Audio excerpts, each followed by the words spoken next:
Si vous pensez que vous avez une maladie incurable, si vous le pensez vraiment, vous avez raison. Si vous pensez que votre maladie est guérissable, vous avez aussi raison.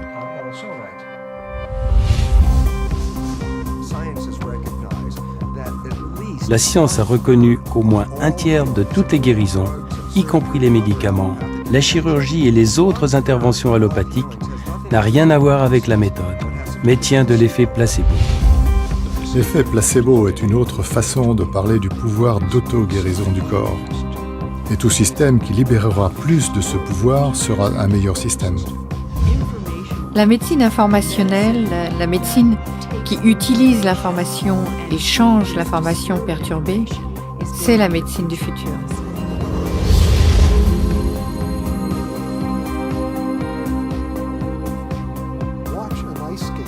Regardez un patineur sur glace. Il peut faire certaines choses qui sont indescriptibles en termes d'impulsion nerveuse. Nous avons besoin d'une théorie basée sur le champ pour expliquer comment le système nerveux, dans toute sa complexité, peut coordonner tout ce qui se passe dans le corps. Nos cerveaux également ne fonctionnent pas de la façon que nous avons apprise à l'école. L'apprentissage ne se situe pas là, la mémoire là, le langage ici. Ce n'est pas là et ce n'est nulle part ailleurs. Ces aspects sont diffus à travers nos cerveaux. Nous y avons accès par le champ. Cela faisait peut-être 10 ans que j'avais ces terribles maux de tête qui devenaient de pire en pire et on a diagnostiqué un prolactinome. J'ai fait mon analyse de sang de routine et je suis allée voir mon spécialiste. À ma surprise, mes niveaux d'hormones étaient complètement normaux. Et lorsque mon docteur les a vus, il a dit « C'est incroyable ! Cela ne peut vouloir dire qu'une chose, votre tumeur a disparu. » Un des éléments fondamentaux qui doit changer dans la médecine du futur est cette focalisation sur les gènes comme solution à toute maladie. Les gènes ne contrôlent pas notre biologie. On a besoin d'une nouvelle façon d'expliquer comment nous nous comportons, comment nous interagissons et comment nous guérissons. La matière est de l'énergie compressée. Les informations sont des modèles d'énergie. Il y a dans notre corps un flux d'informations. La régulation même de tout l'organisme et de toutes les cellules, la coordination de toutes les cellules se fait grâce à ces champs d'information, ces champs d'ondes scalaires. Le cœur génère de loin le signal rythmique et électromagnétique le plus important du corps. Si on regarde ce champ magnétique comme une onde porteuse, il est modulé par de l'information. Nous pensons que la guérison, c'est se lever d'un fauteuil roulant, recouvrer la vue, entendre à nouveau, se libérer d'un cancer, etc. Et ces choses se produisent, elles se produisent. Il est temps que l'on parle de ces nouvelles formes de guérison au sein des débats officiels, dans le but de créer un système de santé optimal.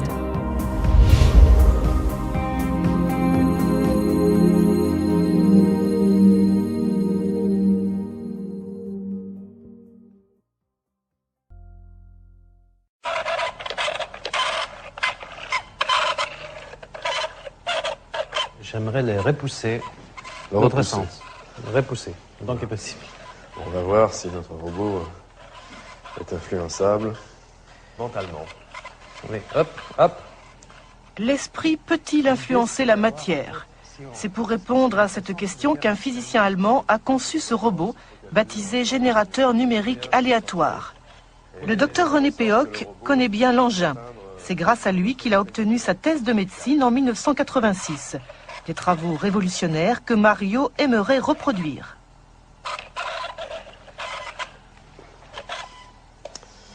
Alors voilà, donc ce robot se déplace en permanence de façon aléatoire, c'est-à-dire au hasard, parce qu'à l'intérieur, il y a donc une source électronique, un bruit blanc électronique, enfin pour les experts, et qui à tout moment sort des chiffres au hasard, en fonction de l'agitation donc des électrons, et ces chiffres sont traduits en mouvement de rotation, en angle de rotation, en distance de déplacement, et normalement, donc lorsque le robot est tout seul, il va se déplacer véritablement au hasard. Pourquoi on fait cette recherche? Ça rentre dans un cadre plus large qui est la question très actuelle, quelle est la nature de la conscience? hein. C'est la conscience, quel est son rapport avec le corps, avec le monde extérieur. Et le but ici, c'est de voir effectivement si la conscience, quelque part, s'étale en dehors de ce qu'on peut appeler le corps physique, le cerveau. Donc ça, c'est un premier système, une première approche pour voir si effectivement l'esprit, d'une manière ou d'une autre, soit consciemment ou soit inconsciemment, a une petite influence sur la matière. Toutefois, il s'éloigne un petit peu, un tout petit peu. Il faut être patient et jamais se déconcentrer. C'est en étudiant des poussins que René Péoc a eu l'idée de sa thèse de médecine. Il travaille alors dans un laboratoire de biologie animale quand il découvre la théorie dite de l'empreinte, élaborée par le prix Nobel Konrad Lorenz. Fasciné, René vérifie d'abord la théorie sur lui-même avant de la tester avec le petit robot. Qu'est-ce que vous faites là, René? Eh bien, je conditionne un petit poussin pour qu'il m'adopte exactement comme si c'était sa mère. C'est la théorie de l'empreinte, hein, découverte par Konrad Lorenz, qui démontrait que donc, des petits oiseaux pouvaient, dès la naissance, adopter n'importe quel objet qui bouge et qui fait du bruit à proximité de lui. Ça peut être un humain, ça peut être un robot. Là, en l'occurrence, avec ce poussin, c'est sur moi, et plus particulièrement d'ailleurs sur les chaussures. Et donc, il a absolument besoin de me voir régulièrement. Sinon, il va se laisser dépérir. C'est ainsi que la cave de René Péoc se transforme en poulailler. L'objectif du chercheur, conditionner des poussins pour qu'ils adoptent le générateur numérique aléatoire comme leur mère. Pour cela, chaque poussin doit passer au minimum 1 heure par jour pendant 1 semaine au contact du petit robot. Et ça marche. Il faut qu'il se reconditionne un petit peu. Privé de sa mère poule, dès la naissance, ce poussin développe une affection toute particulière pour le robot. Le but de l'expérience, c'est de mettre le poussin dans une cage transparente et de voir si le robot, qui normalement fonctionne au hasard dans toutes les directions, va avoir une trajectoire complètement perturbée, soit vers la cage, soit à l'opposé. Donc, va-t-il y avoir une influence de la pensée du poussin pour attirer le robot, ou est-ce que c'est impossible ?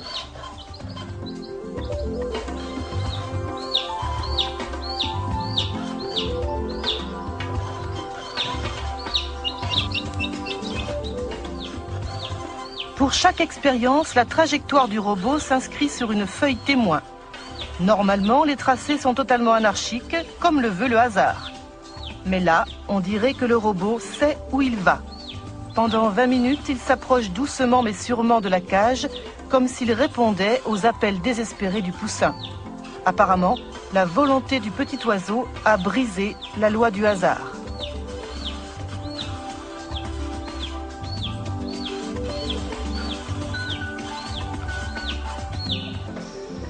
Pendant 4 ans, René Péoc réalise 600 expériences avec 2500 poussins.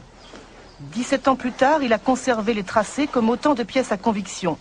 Pour lui, ils sont la preuve que l'esprit a une influence sur la matière, même si actuellement aucune loi physique ne permet de l'expliquer.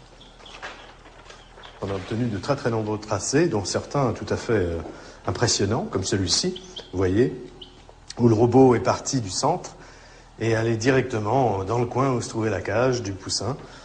Donc des tracés de ce genre, on en a en pagaille. On a fait la moyenne statistique de tous ces tracés. Bon, certains peuvent donner de mauvais résultats et aller dans la direction opposée, mais en moyenne, on a obtenu un robot qui s'est déplacé 2,5 fois plus souvent vers la cage que dans la zone opposée. On a fait autant d'expériences avec des poussins qui avaient déjà leur propre mère poule qu'avec des poussins qui ont été conditionnés avec le robot. Dans ces cas-là, lorsque le poussin a sa propre mère poule naturelle, il n'est pas intéressé par le robot, et le robot se déplace conformément au hasard dans toutes les directions. Donc c'est bien le conditionnement opéré sur le poussin qui est responsable de la différence de trajectoire du robot. Alors, en fait, pour l'instant, on ne sait pas expliquer le phénomène. Non, c'est difficile de donner l'explication exacte. Bon, on peut émettre des hypothèses, mais à l'heure actuelle, il faut surtout déjà constater que le phénomène existe bien. Bon, parce qu'il y a des physiciens qui, quelquefois, s'amuse à critiquer, mais en fait, il y a aussi dans la physique fondamentale des phénomènes invisibles, immatériels, comme les lois physiques, les forces, l'énergie, le temps, les dimensions de l'espace. Tout ça, c'est de l'invisible, de l'immatériel, et on ne sait pas ce que c'est à la base.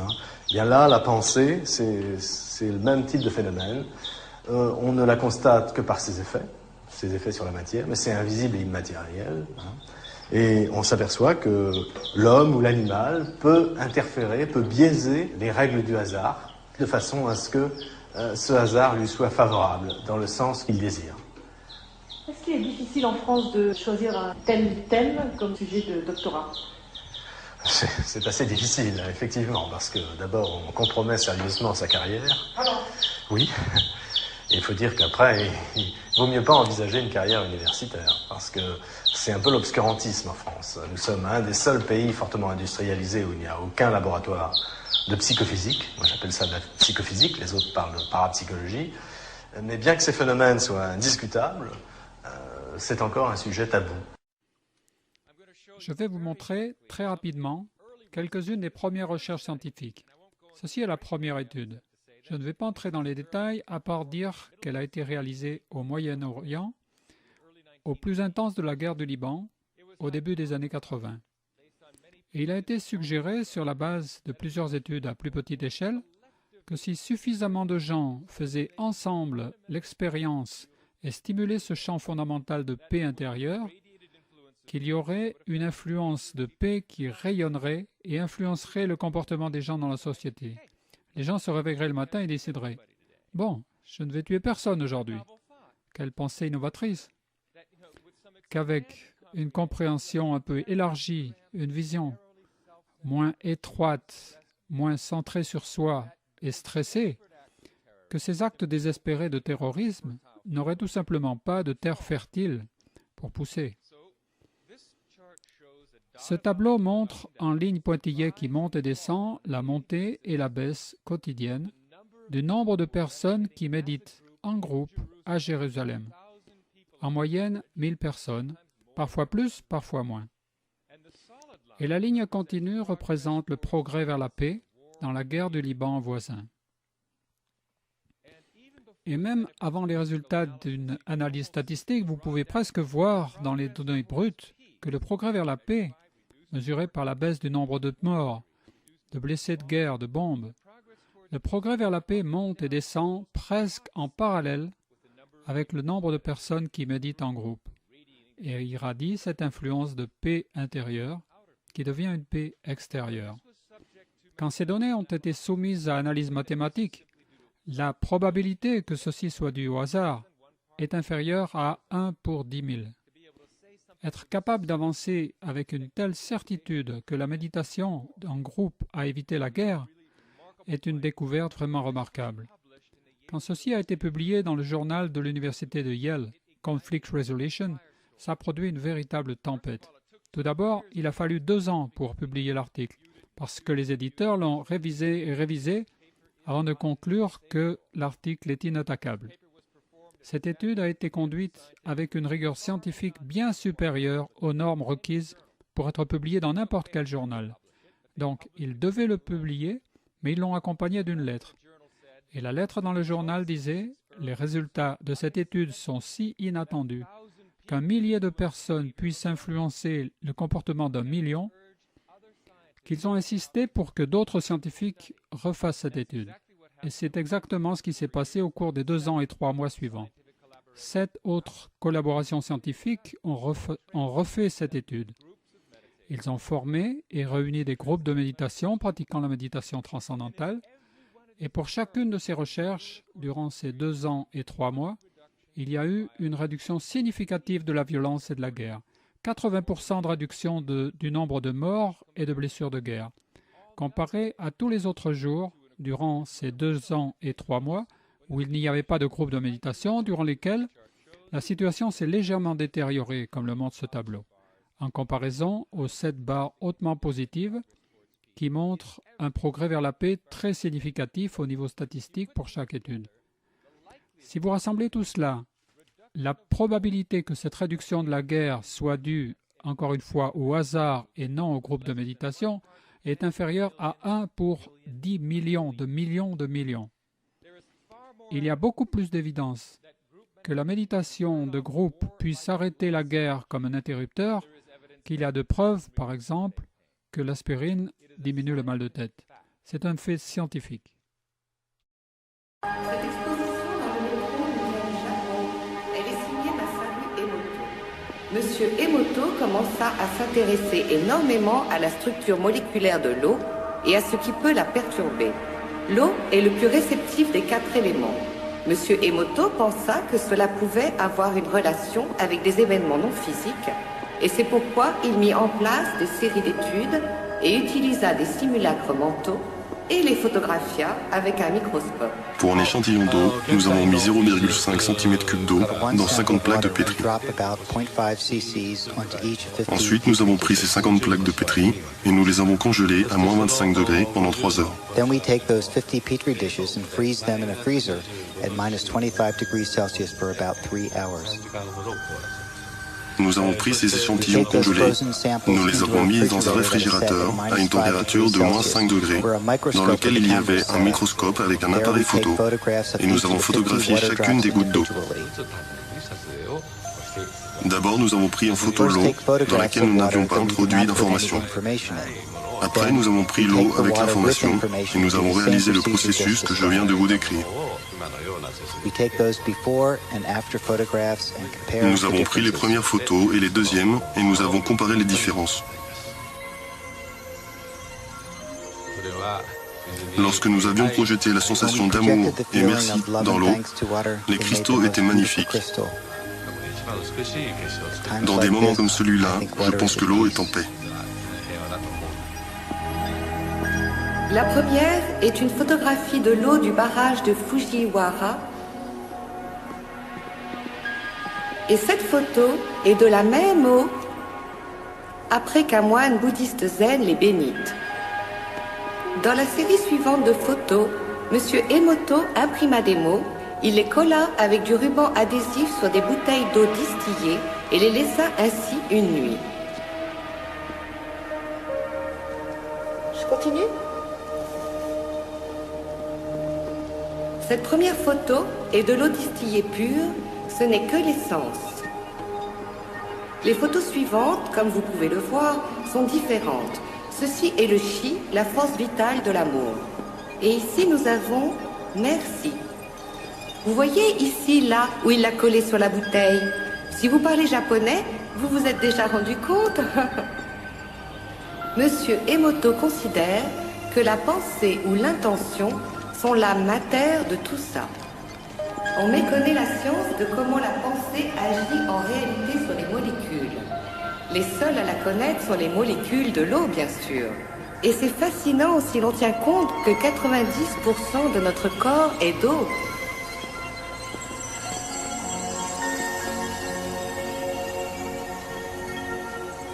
Il y a de quoi réfléchir, n'est-ce pas? Si la pensée seule fait cet effet à l'eau, quel effet ont les pensées sur nous?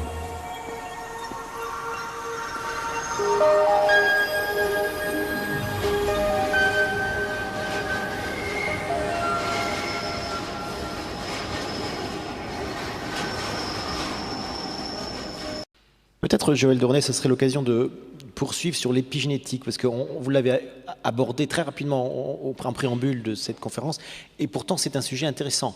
Qu'est-ce que c'est? Alors c'est plus qu'intéressant. L'épigénétique, je vais vous expliquer ce que c'est la grande révolution de la biologie de ces 5 dernières années, pas 10, 20, 30, 5 dernières années. Il y aura une floraison de prix Nobel sur ce sujet. Vous connaissez tous la génétique, c'est l'ADN, le programme du vivant. Et pendant très longtemps, on a cru que cet ADN ne pouvait faire des variations.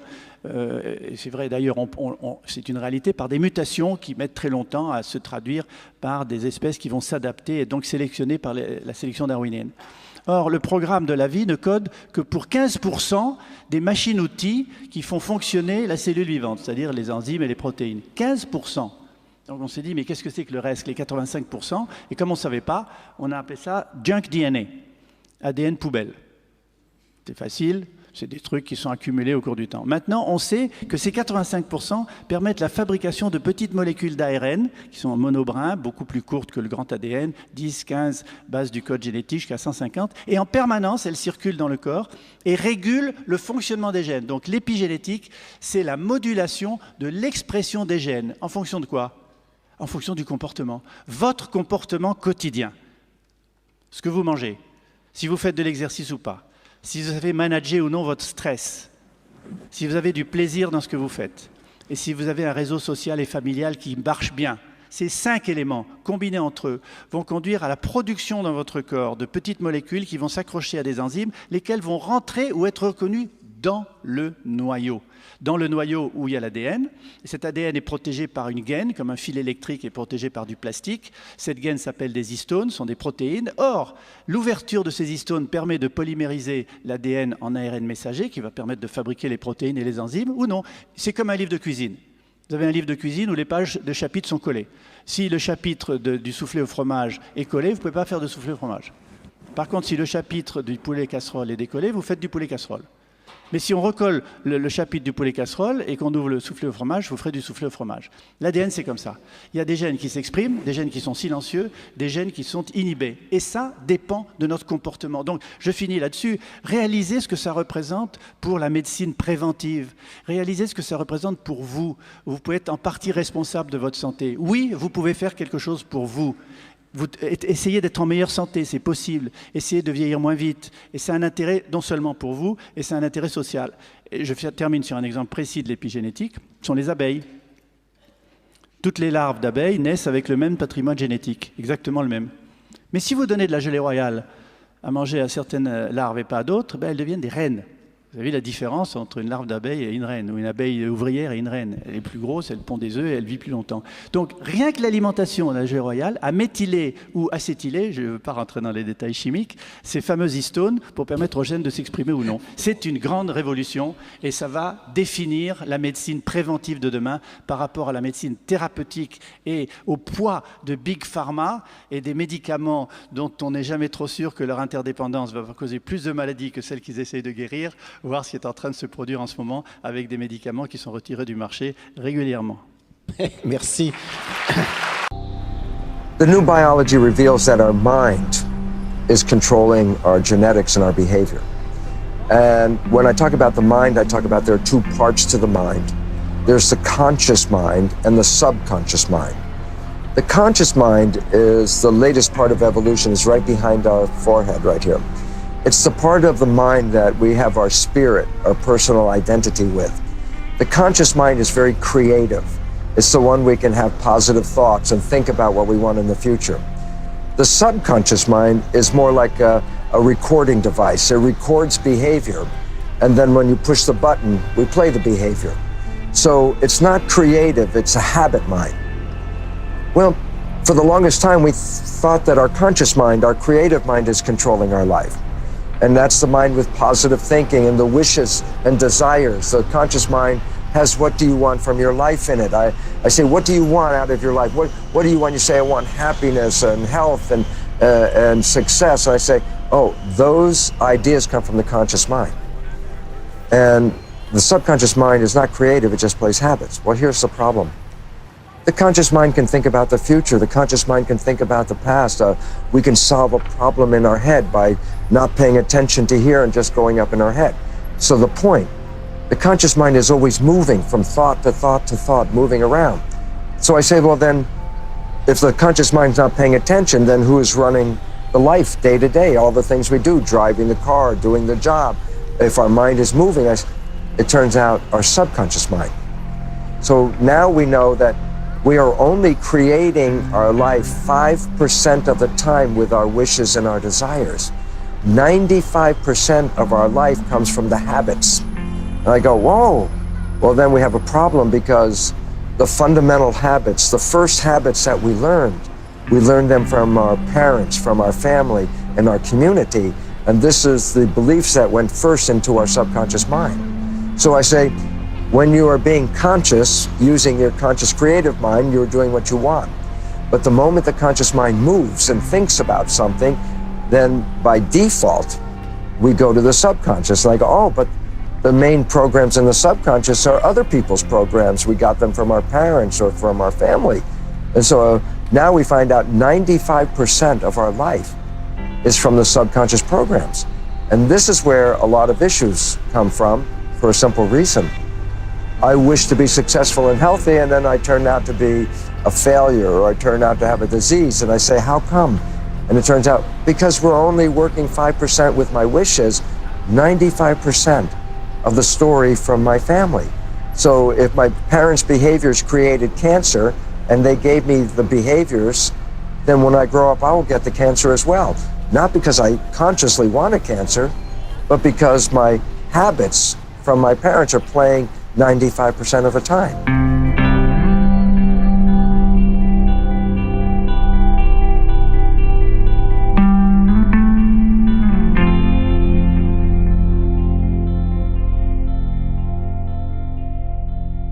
Well, this changes the way we do psychology for a very important reason.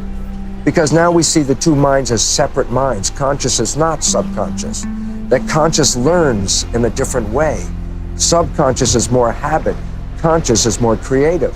So I say, well, how can I educate a conscious mind? I say, read a book, read a self-help book. And I say, good, now you read the book.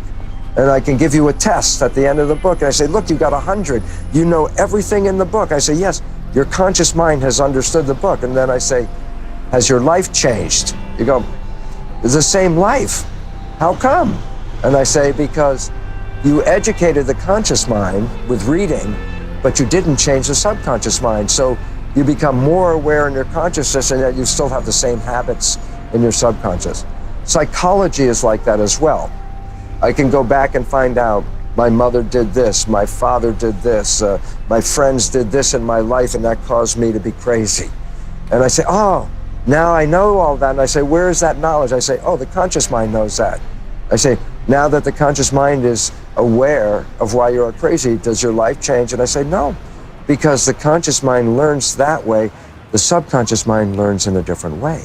So if you want to change the programming in the subconscious mind, which really runs our life, we can't have the conscious mind talk to the subconscious mind. Some people say, I'm going to give myself a good talking. I will tell myself not to do this again. And it never works. And the reason is this. There is an entity in the conscious mind, you. And the subconscious mind is a machine. So you try to talk to the machine, but there's nobody in there. And that's why we are not successful at changing the old patterns. So there are 3 ways to change the subconscious mind. And this is the 3 ways the subconscious mind learns. The subconscious mind can learn from hypnosis. This is how we got the first 6 years of programming in our subconscious. The subconscious mind can learn from habit. If I repeat something over and over and over again, practice and practice and practice, the subconscious mind can learn it that way. And a 3rd way is new. It's called super learning. It's a way of like pushing the record button on a tape recorder. When you push the record button, it can download information. The new psychology, called energy psychology, activates the equivalent of super learning. So we don't have to go over your whole life experiences. In just minutes, we can take a belief that is not helping you, in minutes, and rewrite that belief in the subconscious, and you can walk away 10 minutes later, a completely different person. I'm very excited by this psychology because the world is in a lot of stress. We don't have a lot of time like the old-fashioned psychology. It takes years. The new psychology takes minutes. And this is very important for humans because we need to change our lives as soon as we can to create a better, sustainable world. Louise Hayfilm, Greg Braden interview, take 1. J'ai été éduquée en tant que scientifique dans un univers de sciences dures, physiques, terrestres, dans les années 60 et 70. Il n'y avait pas de place au sein de cette éducation, pas de possible envisagé pour les choses dont nous parlons ici.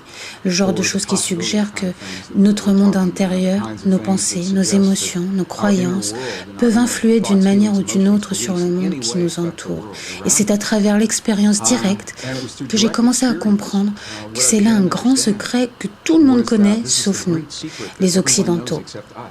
Quasiment toutes les autres cultures que nous pouvons visiter depuis les monastères en Égypte, au Tibet, en Bolivie, en Inde, au Pérou, les traditions indigènes, les petits villages dans les montagnes des Andes, ils savent tous, eux, qu'il existe cette expérience que nous pouvons vivre à l'intérieur de notre corps qui influe sur le monde d'une manière ou d'une autre. Et nos sciences n'ont tout simplement pas permis historiquement à cette connaissance d'exister. J'ai été éduquée en tant que scientifique et entraînée à observer le monde qui m'entoure pour trouver mes réponses, alors j'ai commencé à visiter ces endroits. Je me suis rendue dans les monastères, dans tous ces endroits que j'ai mentionnés, et c'est à travers l'expérience directe, assis en présence de gens qui ont vécu et pratiqué le genre de tradition que Louise Hay et d'autres auteurs avec lesquels j'ai la chance de partager ce stage et ces informations auxquelles ils nous forment. Et ce que nous commençons à comprendre, c'est que c'est ici que les sciences se trompent doublement sur deux hypothèses présumées sur lesquelles s'appuient les sciences modernes. Elles sont en train d'en faire le tour et corriger ces hypothèses à présent. Mais la première est que l'espace, que nous croyons vide, n'est en réalité pas si vide. Il est empli d'une essence vivante, d'un matériau vivant que nous commençons tout juste à comprendre. C'est la première. Et la seconde est le fait, et c'est bien un fait à présent, que nous pouvons avoir des expériences à l'intérieur de nos corps qui influencent le monde au-delà de nos corps à travers le conduit de ce qui est dans cet espace. C'est donc en me rendant dans ces monastères, ces couvents, en discutant avec les indigènes, en les regardant les yeux dans les yeux, cœur à cœur, Dieu à Dieu, que j'ai pu dire à ces gens: lorsque vous réalisez simplement ce miracle, cette guérison miraculeuse, que faites-vous à l'intérieur de votre corps pour que ça se produise ? Et si je ne comprenais pas ce qu'il me disait, je redemandais encore et encore et encore à travers les traducteurs jusqu'à ce que je comprenne qu'ils créent une expérience qui produisait à l'intérieur de leur corps que ma science ne m'a jamais dit être possible ou même existante. C'est le chemin que j'ai parcouru et je veux juste mettre l'emphase là-dessus. La science est bonne, je crois que notre science est bonne et nous a bien servi. Elle est simplement incomplète et c'est donc ce chemin qui m'a permis de retrouver les pièces manquantes que nous commençons tout juste à comprendre de nos jours en mariant la meilleure science de notre temps avec 500 ans de sagesse et de notre passé, en une compréhension plus complète, une compréhension qui nous ramène à la question, c'est une longue réponse à une courte question, ça nous ramène à ce que nous commençons seulement maintenant à comprendre. Le fait qu'il existe quelque chose que nous pouvons faire dans nos vies qui influence non seulement le corps physique, le nôtre et celui de ceux qui nous entourent, qui influence littéralement la réalité physique de notre monde. Et ça change tout. Ça change tout ce que nous, les Occidentaux, croyons à propos de nous-mêmes. Ainsi, en tant que scientifique, j'ai aussi été amenée à comprendre que ceci est une manière très différente pour beaucoup de gens de se percevoir soi-même, ainsi que leur monde. Et j'ai trouvé qu'il existe une courbe d'apprentissage que nos audiences, nos amis, nos familles et les collègues, au sein de ma carrière, dans la fontaine d'eau, ceci n'est pas quelque chose dont les gens parlent normalement dans une organisation technique. Ils ne se réveillent pas le matin en disant: quel genre de sentiments, quel genre de rêve, quel genre de guérison as-tu vécu ce week-end? Ils parlent de qui a gagné le match de foot, qui a gagné la loterie. C'est ici que ça apporte de la pertinence à nos vies, car nous avons chaque jour ces expériences, que nous soyons conscients ou non, que ces expériences affectent physiquement nos corps et notre monde.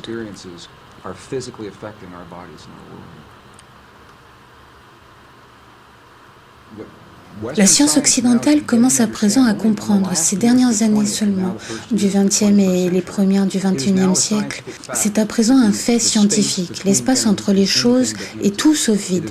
Il est empli d'une essence vivante, vibrante, qui est si nouvelle que les sciences ont encore besoin de temps pour s'accorder sur un terme technique. Certains l'appellent l'hologramme quantique, un nom qui sonne très technique. Le docteur Edgar Mitchell, ancien astronaute de l'Apollo avec lequel j'ai eu l'honneur de partager une estrade plus d'une fois, appelle ça l'esprit de la nature. Stephen Hopkins l'appelle l'esprit de Dieu. D'autres l'appellent seulement le champ. En 1944, le père de la physique quantique, Max Planck, a identifié l'existence de ce champ et l'a appelé la matrice. Il a dit que sous-jacent à tout ce que nous voyons, nos corps compris, tout ce que nous voyons dans le monde qui nous entoure, il a dit qu'il existe ce qui doit être l'esprit conscient et intelligent. C'est son langage en 1944. Il a dit que cet esprit est la matrice de toute matière. Des films et des séries ont été inspirés par son travail et bien de nouvelles idées que nous avons aujourd'hui. Alors ce que nous savons, voici. Nous avons l'opportunité d'influencer ce champ d'une manière que nous commençons seulement à comprendre. Ça se fait à travers le cœur humain, ce n'est pas un processus de pensée. Les pensées sont importantes. Les anciens ont fait la distinction entre les pensées, les sentiments et les émotions. Et ce sont les sentiments centrés dans nos cœurs, appelés aussi émotions cohérentes basées dans le cœur. Nous savons que lorsque nous ressentons une émotion d'amour, de compassion, de compréhension, de pardon, nous changeons l'estime de soi, qui produisent en effet un changement des champs électromagnétiques dans nos cœurs. Et ce sont ces sentiments, littéralement, qui changent la matière dont notre monde est fait autour de nos corps. Nos cœurs sont les champs magnétiques les plus forts de nos corps. Et ils sont également les champs électriques les plus forts de nos corps, bien plus forts que les champs de nos cerveaux. Le cerveau, certes, crée ce genre de champs, mais le cœur est bien plus fort. Ce que la science nous montre à présent, c'est que lorsque vous pouvez changer le champ dans lequel se trouve un atome, vous pouvez changer cet atome. Et nous sommes faits de ces atomes. Nous avons donc des sentiments dans nos cœurs, nous changeons le champ qui connecte la matière dont tout est fait, et nous altérons littéralement notre réalité physique d'une manière qui semble miraculeuse à la science occidentale. Encore une fois, c'est le grand secret que tout le monde connaît sauf nous, car la science occidentale est non seulement tout juste parvenue à cette compréhension. Si vous allez visiter ces traditions et ces cultures indigènes et anciennes, c'est là où ils commencent. Ils commencent par la compréhension que tout est connecté et que bien sûr nous faisons partie de ce tout. Et alors seulement, ils font ce pas supplémentaire de dire voilà, je vais te montrer comment créer des effets dans ton corps en sorte que tu puisses guérir ton corps et le corps des autres. Tu peux changer ton estime de soi et ton corps va refléter comme un miroir ce changement. Et ça n'a pas besoin d'être un long et lent processus à sécher, ça peut arriver très très rapidement. Ça peut arriver en quelques minutes. Nous avons de la documentation vidéo issue des hôpitaux sans médecine à Beijing en Chine, par exemple, où l'on voit qu'ils comprennent ces pratiques et les emploient depuis plusieurs centaines d'années. Nous pouvons regarder dans le corps d'une femme en vie avec une tumeur cancérigène que la science occidentale nomme inopérable, et nous pouvons ensuite regarder ces trois praticiens qui comprennent le langage de l'émotion humaine, créer le sentiment dans leur corps sans regarder ces tumeurs comme une maladie. Ils voient cette femme entière, en bonne santé, vitalisée, complètement intensément en eux-mêmes. Son corps physique se met à refléter ce sentiment et nous pouvons le voir grâce au sonogramme. Nous pouvons voir la tumeur disparaître en moins de 3 minutes. C'est à cette vitesse que la réalité peut changer. Et c'est ici que la déconnexion arrive dans la science occidentale. Car j'ai partagé cette information avec des scientifiques et des docteurs en médecine partout dans le monde et ils ont dit « Waouh, c'est un miracle, nous allons devoir revenir et étudier ça. » Et nous le ferons dès que nous aurons trouvé un médicament pour le cancer ou dès que nous avons trouvé le médicament qui soignera à un niveau mécanique. Ils regardent ce que nous savons à présent être notre corps physique reflétant quelque chose de pas si physique, comme un processus mécanique. Et c'est là où la science est seulement en train de parvenir. Les trois praticiens de l'hôpital sans médecine de Beijing ne jugeaient pas cette tumeur cancéreuse. Ils ne la jugeaient ni juste ni injuste, ni bonne ni mauvaise. Ils la voyaient comme une possibilité quantique et il existe beaucoup de possibilités. Bien sûr, celle-ci n'en est qu'une. Et ils disaient à présent, nous allons en choisir une autre. Mais c'est une manière subtile et très différente de regarder les choses, car elles reconnaissent ce qui est et ensuite seulement invitent une nouvelle possibilité, plutôt que d'avoir une charge sur ce qui est et sentir que nous devons d'une manière ou d'une autre manipuler ou couper dans le cas de la tumeur ou changer, battre la réalité physiquement au marteau jusqu'à sa soumission. Ce qu'ils font, c'est reconnaître ce moment, cet exemple et le changer à ce niveau que nous pouvons appeler le programme quantique. Ils ressentent le sentiment d'une autre possibilité qui s'est réalisée et ce faisant, ils permettent à cette possibilité de remplacer celle qui existe sans la juger. As if another possibility has occurred, and in doing so, allowing that possibility to replace the one that exists without judging the one that exists. J'étais un ingénieur en aérospatial à Denver, Colorado, durant les dernières années de la guerre froide, dans les années 80, à l'époque où le fameux nuage brun inondait Denver de pollution. Et nous ne pouvions tous conduire le même jour. Nous devions organiser le covoiturage et un jour, je me suis rendue chez un ami ingénieur. C'était ma semaine d'astreinte et j'y suis arrivée un peu en avance. Je n'avais jamais été chez lui et je lui ai demandé si je pouvais utiliser sa salle de bain. J'y suis entrée et j'y ai trouvé des petits post-it d'affirmation partout dans la salle de bain qui disaient « Ma partenaire parfaite se manifeste pour moi maintenant ». Ma partenaire parfaite se manifeste pour moi maintenant. Nous sommes entrés dans sa voiture et il y avait des post-it partout sur le tableau de bord, le rétroviseur. Ma partenaire parfaite se manifeste pour moi maintenant. Et bien sûr, j'ai su de quoi son bureau avait l'air. De la même manière, il les avait accrochés partout sur les murs et son écran d'ordinateur. Je lui ai demandé, est-ce que ces affirmations fonctionnent pour toi? Il m'a dit non, ça n'a jamais marché. Et je lui ai demandé, pourquoi penses-tu que ça n'a pas marché? Et il m'a dit, regarde-moi, qui voudrait être avec quelqu'un comme moi? Je ne suis qu'un ingénieur.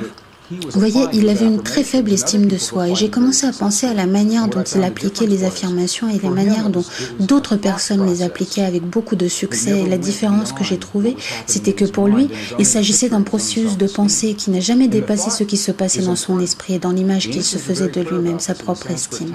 La pensée est importante. Les anciens sont très clairs à ce propos. Dans les textes sanscrits, ils nous disent que la pensée est l'image de la possibilité quantique.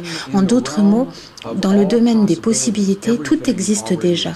La relation parfaite de mon ami est la pire qu'il n'aura jamais vécue, la plus lumineuse des lumières, la plus obscure des obscurités. Nos plus grandes guérisons et nos plus grandes souffrances, toutes ces possibilités sont déjà là. Et ce qu'il nous invite à faire, dans ces traditions anciennes, c'est d'atteindre ces possibilités dans notre esprit. Ça, c'est le pouvoir de notre esprit. Et d'isoler, nous verrouillons l'une de ces possibilités. Et à présent, nous avons à l'emporter, à l'identifier d'une manière ou d'une autre, pour l'apporter dans ce monde, pour insuffler de la vie à ces possibilités. Nous y amenons le pouvoir de l'émotion humaine, notre amour pour cette possibilité ou notre peur de cette possibilité. L'une ou l'autre marchera. Pour amener cette possibilité quantique dans la réalité des particules de notre vie de tous les jours. Nous n'avons pas besoin de savoir, ça sonne très technique, nous avons juste un sentiment, mais ceci est la science. Ça apparaît comme la science de comment ces choses fonctionnent. C'est donc pourquoi notre estime de soi est si importante. Lorsque mon ami ingénieur a ressenti qu'il n'y a pas de raison que qui que ce soit veuille être avec lui, comme il me l'a dit, l'affirmation pour lui était une affirmation vide. C'était une pensée qui n'avait pas d'énergie pour l'inviter dans ce monde. Et un exemple à l'opposé de tout ça, comme je connais d'autres personnes qui simplement ont fait une liste de toutes les caractéristiques d'un partenaire parfait pour leur vie, c'est ce que font beaucoup de gens pour qui ça marche et c'est ce que j'utilise comme exemple, mais ça marche pour la guérison, pour la paix, c'est juste que nous parlons de relations ici. Ils font la liste de toutes ces caractéristiques et ensuite ils partent du fait que cette relation est déjà en train de se réaliser. De quelle manière leur vie est différente à présent que ce partenaire parfait est présent, ou leur soirée, de quelle manière différente ils passent leur temps, comment ils se sentent quand ils se réveillent le matin et partagent la vie de quelqu'un. Et ce sont ces sentiments qu'ils vivent à longueur de journée. Ce n'est pas quelque chose qu'on s'assoit pour faire 1 minute et on se lève et on s'en va. C'est plutôt quelque chose que l'on devient. Nous vivons nos vies comme si ces expériences ont déjà eu lieu et c'est de cette manière que nous les invitons dans nos vies. Et elles arrivent si vite qu'elles peuvent faire peur à certains. Je connais des gens qui n'ont pas eu le temps de terminer leur liste, elles sortent déjeuner ou prendre un café et la personne qui leur amène le déjeuner se trouve être la personne décrite sur cette liste et ils tombent amoureux et ils se marient et 20 ans plus tard ils sont toujours mariés. Je connais des gens à qui c'est arrivé. Tout est donc une question de clarté, de spécificité, d'être personnel, d'être très clair avec l'idée que ce sont là des désirs personnels. Scientifiquement, il apparaît que ce champ, la matrice divine, est le miroir et le pont entre nos mondes intérieurs et extérieurs. Et il ne peut nous donner que ce que nous lui donnons pour travailler avec. Et la chose intéressante, c'est que nous avons été conditionnés à ressentir les sentiments des choses que nous ne voulons pas dans la vie et dont nous avons peur. Nous nous réveillons le matin et nous regardons les infos de 6 heures avec toutes les choses dont nous devons avoir peur et ensuite nous traversons notre journée en nous disant « Oh, j'espère que je ne verrai pas ça aujourd'hui » ou « J'espère que ce n'est pas l'angle de cette rue ». Et dans mon questionnement, si fascinant pour moi, d'où nous apprenons à ressentir les choses que nous ne voulons pas vivre plutôt que les choses que nous choisissons de vivre. Et comment nos vies seraient différentes si nous coupions court à tout ce qui est statistique et si nous choisissions simplement dans toutes nos vies ce que nous aimerions vivre à chaque instant de la journée ou dans nos relations ou dans le domaine de l'abondance ou de la carrière ou de la paix dans nos familles. De quoi nos vies auraient l'air si nous pouvions faire ça? Il existe une très bonne preuve scientifique montrant précisément à quoi ressembleraient nos vies, car très rapidement nous expérimenterions tout ce que nous créons. En tant que scientifique, l'une des premières choses que j'ai eu à comprendre, et encore une fois mon éducation, j'ai été éduquée par les sciences pures et dures et aucune expérience intérieure n'y avait la permission d'avoir un effet quelconque sur le monde extérieur, pour commencer. Deuxièmement, j'ai été élevée dans une communauté relativement conservatrice dans le Midwest. Je suis née dans le Missouri, Kansas City, Missouri, et dans cette partie du monde, lorsqu'on parlait d'émotions, ça se réduisait à cette expérience nébuleuse des pensées, des émotions et des sentiments qui seraient tous le même genre de choses dont on ne parlait pas vraiment beaucoup. Et soit dit en passant, en tant qu'homme, on ne veut vraiment pas voir beaucoup des vôtres. C'était mon éducation. J'ai donc commencé à comprendre que lorsqu'on va dans différentes cultures, et je me réfère encore et encore à cette sagesse que nous avions, la sagesse des cultures occidentales qui a été perdue durant le IVe siècle, il y a environ 1700 ans, cette sagesse a été éditée hors de nos traditions religieuses les plus aimées, les éditions bibliques du IVe siècle. Cette sagesse n'a pas été retirée des autres cultures que nous avons visitées. Et c'est la valeur que l'on peut trouver en visitant ces cultures. Ils identifient 3 expériences séparées et à la fois reliées que nous avons tous à l'intérieur de nos corps. Et ils les appellent littéralement pensée, sentiment. Et voici la différence. La pensée est identifiée avec les 3 plus hauts centres d'énergie. Les traditions sanskrites parlent de 7 centres énergétiques, un système de 7 chakras avec lequel ils travaillent, et ils disent que les 3 centres les plus hauts sont reliés au processus de la pensée ou de la logique. Donc, lorsqu'on pense à quelque chose, on le visualise dans notre esprit. Cette relation parfaite où Donc, lorsqu'on pense à quelque chose, on le visualise dans notre esprit, cette relation parfaite ou la paix entre les nations. Mais nous ne pouvons les inviter dans notre vie seulement en insufflant la puissance de l'émotion dans cette pensée. L'émotion provient des 3 centres créatifs les plus bas dans notre corps. Ainsi donc, lorsqu'on insuffle le pouvoir de l'émotion dans notre pensée, nous imprégnons cette pensée de vie. Et ces 2 énergies se rencontrent en un seul centre qui n'a pas encore été utilisé dans notre modèle, c'est-à-dire le cœur, ou ce que les scientifiques appelle l'oscillateur liquide à 7 niveaux dans le centre de notre poitrine, mais appelons-le juste notre cœur. Car c'est ce qu'il fait, notre cœur crée des ondes électromagnétiques qui influencent le monde autour de nous, sur la base de ce que l'on pense et de l'émotion que nous insufflons à ces pensées, pour créer le sentiment. À présent, nous venons de définir le sentiment. Le sentiment, d'après les définitions des traditions sanskrites, c'est l'union de la pensée et de l'émotion, qui ensemble créent le sentiment. Et ce qui rend tout ça vraiment intéressant, c'est que ces traditions disent que nous sommes capables de seulement 2 émotions primaires, l'amour et quel que soit le nom que l'on donne à son opposé. Et lorsque vous avancez plus profondément dans ces enseignements, il s'agit de 2 aspects de la même chose. Mais ce qu'ils disent, c'est que nous avons notre pensée et nous y insufflons soit de l'amour de cette pensée, soit de la peur de cette pensée, pour créer le sentiment. Et le sentiment alors devient tristesse ou joie ou compassion, ou colère. Ce ne sont pas des émotions, ce sont des sentiments. Pour certaines personnes, ça paraît tatillon. Quelle différence ça peut bien faire? Et ce sont les différences subtiles entre ces manières de voir anciennes, ces technologies intérieures. C'est littéralement une technologie, car nous pouvons avoir une même pensée, la même affirmation et l'imprégner avec une émotion différente. Et nous obtenons des sentiments totalement différents qui créent des résultats différents. Et ceci est le grand secret qui a été effacé de nos traditions chrétiennes et pré-chrétiennes, nos traditions judéo-chrétiennes, lorsque 45 livres ont été retirés au IVe siècle. 20 ont été retirés entièrement, les 25 restants ont été condensés et réarrangés. Et nous le savons car nous avons trouvé l'information dans les parchemins de la mer Morte, de la librairie de Nag Hammadi, les textes coptiques et gnostiques. Donc nous savons ce que ces textes auraient dit si nous les avions. La chose intéressante, c'est que sans ces textes, nous tendons à compter sur le mot écrit pour valider ces pouvoirs que nous ressentons dans nos corps et dans notre esprit. Je pense que tout le monde sent ou suspecte un potentiel non utilisé dans le corps humain. J'ai été sur tous les continents de la Terre et j'ai demandé à tous les publics que j'ai pu rencontrer, est-ce que vous sentez que c'est là? Et tous disent, oui, nous sentons que c'est là, qu'il y a quelque chose, mais on ne peut pas vraiment le comprendre. Pourquoi? Donc, nous avons le sentiment qu'il y a plus, mais nous appuyons sur la validation écrite dans un texte écrit il y a 5000 ans ou à une étude scientifique qui nous dirait que c'est vrai. Et c'est, je pense, la valeur que nous pouvons trouver à lire ces textes, car nous y voyons les mots qui disent littéralement ce que nous ressentons. Dans le Gospel de Thomas, le Gospel perdu de Thomas, il est littéralement dit que lorsque ces deux deviennent un, quand la pensée et l'émotion deviennent un, alors tu diras à la montagne « bouge » et la montagne bougera. J'ai longtemps pensé que c'était une métaphore. Et j'ai à présent suffisamment vu pour savoir que retirer une tumeur cancéreuse du corps d'une femme vivante, ça c'est bouger une montagne pour moi.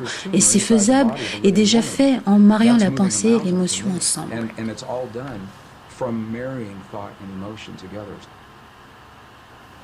En 1998, j'ai fait mon premier voyage dans les montagnes de la Chine centrale et du Tibet. Et c'est à cette époque que nous avons eu une audience avec un abbé, un leader dans une secte particulière, un monastère. Et cet homme est mort il y a quelques années seulement. Je suis donc très heureux que nous avons pu parler avec lui à l'époque. C'est à cet homme que j'ai posé une question que j'ai posée à chaque prêtre, chaque nonne, chaque chaman au Pérou et en Bolivie. Et c'est de cet homme que j'ai reçu la réponse la plus claire. Je lui ai posé cette question. Lorsqu'on vous regarde prier de l'extérieur, on vous voit chanter pendant 16, 18 heures par jour et on voit les cloches et les bols et les mudras et les mantras et les gongs et les carillons et les encens. Nous vous regardons prier de l'extérieur, mais que faites-vous de l'intérieur ? Et cet homme m'a regardé et m'a dit « Tu n'as jamais vu nos prières, car nos prières ne peuvent pas être vues. Ce que tu vois sont les choses que nous faisons pour créer le sentiment dans nos corps, et c'est le sentiment qui est la prière. » Et alors il m'a posé une question à son tour grâce à un traducteur. Il m'a dit « Comment faites-vous ça dans votre culture ?» Et j'ai commencé à y penser et à réaliser que lorsque nous avons perdu les mots dans nos traditions spirituelles les plus aimées, qui nous disaient que le sentiment est un langage qui parle à nos corps dans ce monde, lorsque nous avons perdu les mots qui valident ce savoir et que nous avons commencé à croire que les mots eux-mêmes étaient les prières ou même les affirmations et que si nous disions ces mots le nombre de fois requis au bon moment de la journée ou de l'année, nous avions prié. Et alors, si elle ne marchait pas, nous devenions frustrés, nous disant « ma prière ou cette affirmation n'a pas marché pour moi » parce que nous avons perdu le lien avec le sentiment et l'émotion.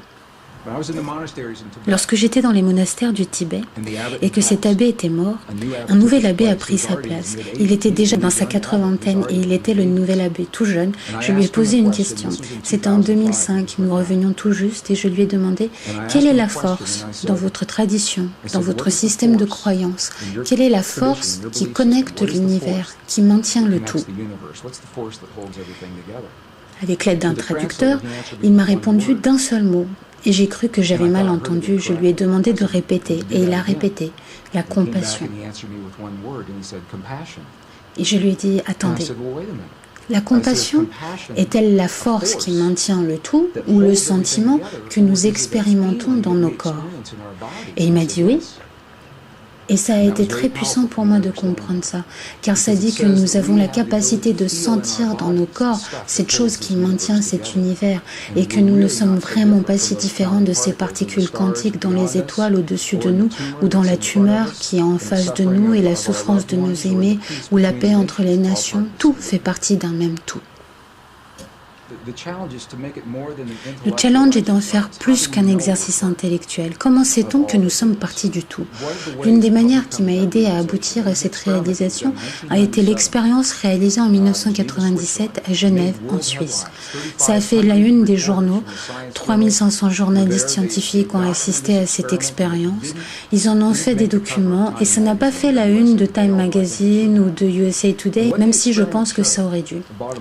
Ce que cette expérience a montré, c'est que si on prend cette matière dont le monde est fait, une particule de cette matière, une particule, et même si on divise cette particule et qu'on envoie chaque partie de la particule à différents endroits, ce qui a été fait lors de cette expérience.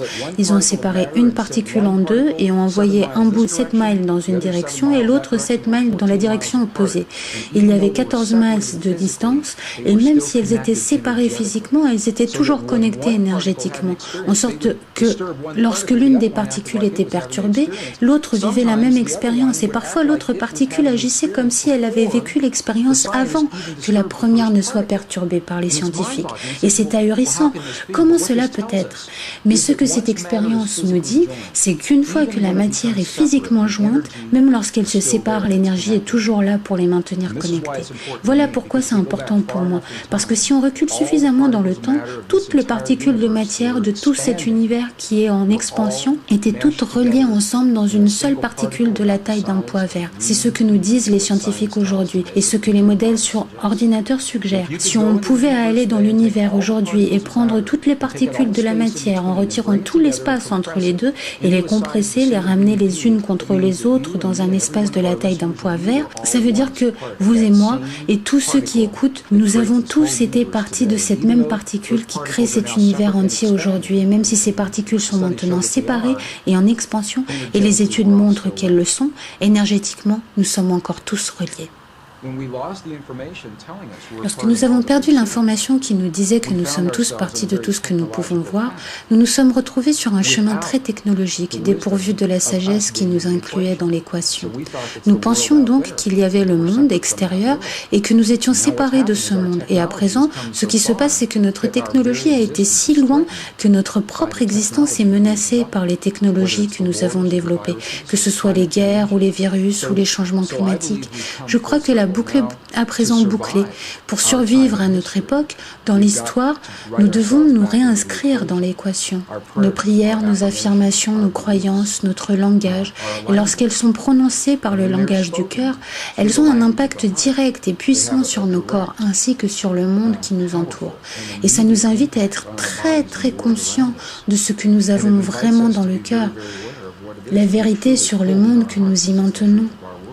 Car nous le vivons dans nos vies, la lumière la plus lumineuse et l'obscurité la plus obscure, les plus grandes peurs et les plus grandes joies. Ce que nous commençons à comprendre, c'est que l'émotion humaine, dans le sentiment d'une croyance, est littéralement un langage non verbal que ce champ reconnaît et comprend. Et le champ travaille, comme on dit, en temps réel. Il n'a pas la notion de ce qui sera dans quelques minutes. Donc si on dit dans une affirmation dans 20 minutes, j'aimerais que mon partenaire parfait se manifeste pour moi, le champ ne connaît rien de ces 20 minutes. C'est une implication en temps réel. Et c'est pourquoi la clé, ce que disent les anciens et les prêtres, les nonnes de nos jours, ils disent d'être très spécifiques lorsque nous choisissons ce que nous voulons vivre. Parce que ce que nous faisons, ça aide si on comprend ça. Ce que nous faisons, c'est que dans le monde des possibilités quantiques, dans les soupes nébuleuses de toutes les possibilités, ce que nous faisons, c'est isoler, verrouiller une possibilité dans l'espace. Et si nous ne sommes pas spécifiques à propos de la possibilité que nous choisissons, comment le champ pourrait-il être plus spécifique à propos de ce qui nous amène dans notre réalité ? Quoi qu'il nous en coûte pour en arriver au point où nous pouvons transcender les limites des lois physiques et de la biologie telles que nous les avons connues par le passé, nous avons le pouvoir en nous qui transcende ces lois. Nous sommes plus que nos erreurs, plus que nos souffrances, plus que les limites auxquelles nous croyons par le passé. Et c'est là que je dis « waouh ».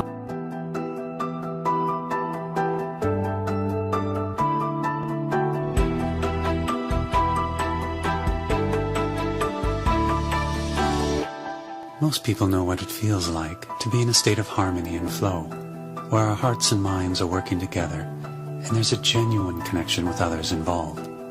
It's easy to love this experience of synergy, but oftentimes this happens by chance, rather than by design or intention. Wouldn't it be nice to be able to produce this flow on demand in our day-to-day communications, projects, and challenges?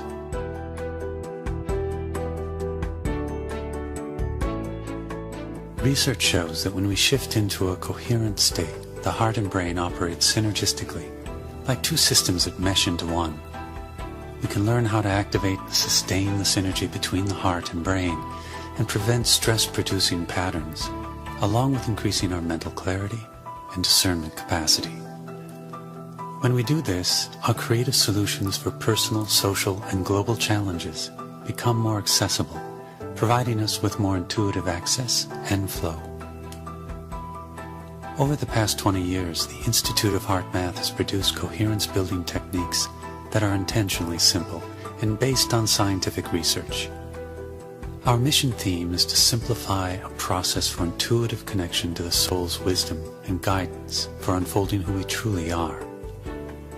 New research suggests that our energetic or spiritual heart is an access point for our natural inner technology, the heart's intuitive intelligence, which can elevate our communications, decisions, and choices to a much higher level of effectiveness.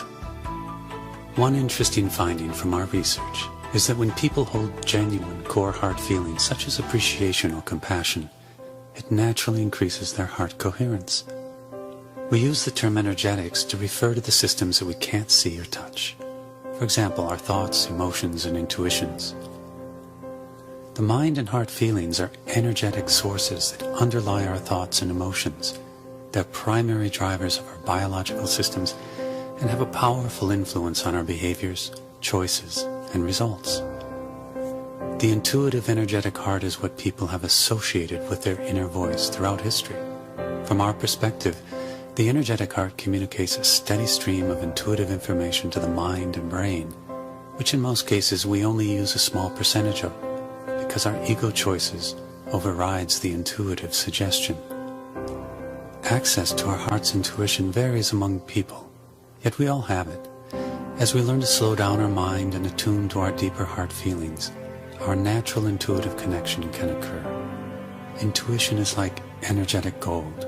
Intuitive insights often unfold more understanding of ourselves, others, issues, and life than years of accumulated knowledge. That's why the state of coherence is rapidly gaining interest. In this state, more and more people are reporting increased access to their heart's intuitive guidance, realizing it's within them, and with a little practice, it's easier to access than they thought.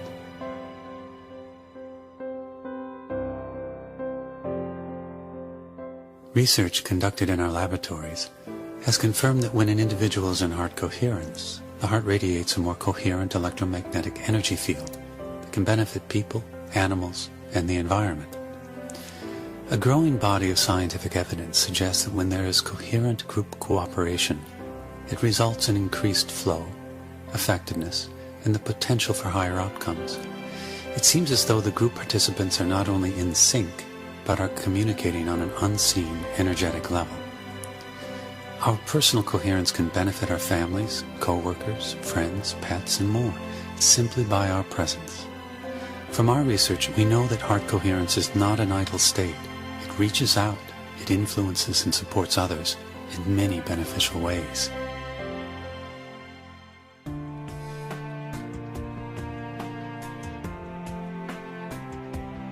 Scientific evidence provides support for a global field environment that connects all living systems and consciousness. Many scientists believe that a feedback loop exists between all humans and the Earth's energetic systems. We are working together with other initiatives to realize the increased effectiveness of collective intention and cooperation. There are growing numbers of organizations with tools and techniques that facilitate increased heart connection and collaboration with others. This evolves into a collective opening of the heart, which is a major step towards increasing social and global coherence. We call this heart-based living. IHM, through its Global Coherence Initiative project, is strategically placing 14 sensors around the world to measure the Earth's magnetic resonance. This global network will enable our scientific inquiry into the interconnections between the Earth's magnetic field and collective human emotions and behaviors. Science has shown that the Earth's magnetic field affects humans in profound ways, but our intention is to study how humans, as a collective, affect the Earth's magnetic field environment. Every individual's energy contributes to the global field environment, and each person's thoughts, emotions, and intentions affects the field. A first step in increasing the coherence of the field environment is for each individual to take responsibility for their own energy. We can do this by becoming more conscious of the thoughts, feelings, and attitudes that we are feeding the field each day. Our hypothesis is that as enough individuals increase their heart coherence, it leads to increased social coherence. As a critical mass of cultures and nations become more harmoniously aligned, this can eventually lead to increased global coherence and sustainable peace.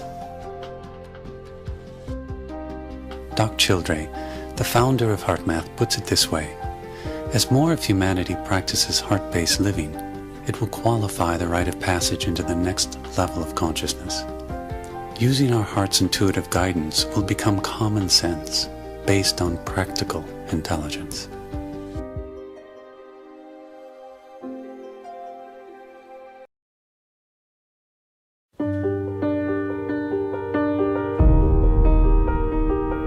My name is Foster Gamble, And I have spent nearly a lifetime trying to figure out what happened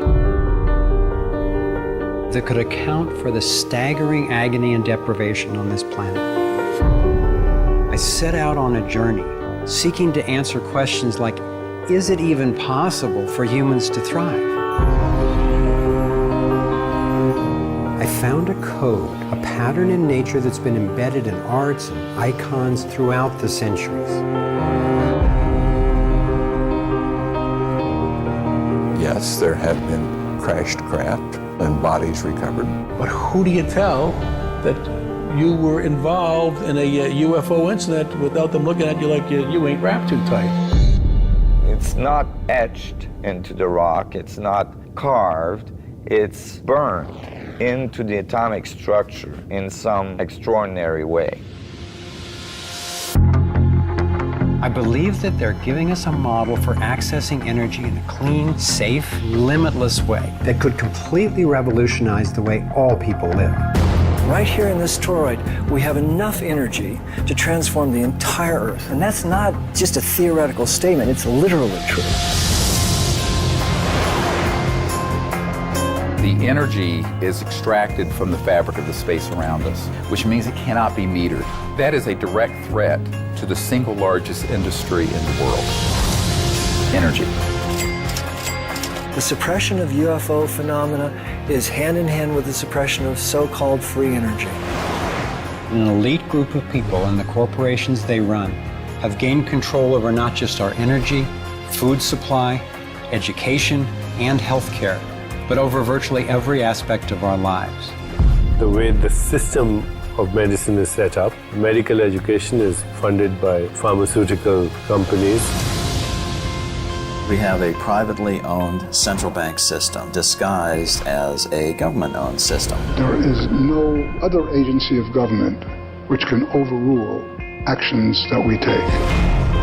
It gives them the ability to print money in a way that the insiders are protected and everybody else is trained. No matter where you go in the world, he who controls the money controls the world.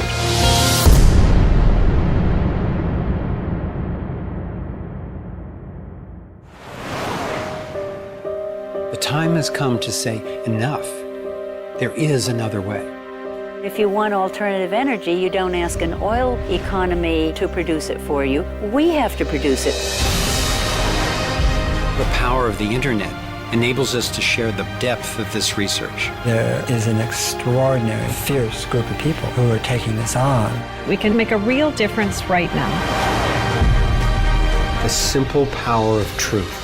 We're not nearly as insignificant in our impact as we think we are. There is a force that's more powerful, and that's the power of the people. We can create a world where people can thrive. Thrive. What on earth will it take? Be a part of the conversation. Be a part of the solution.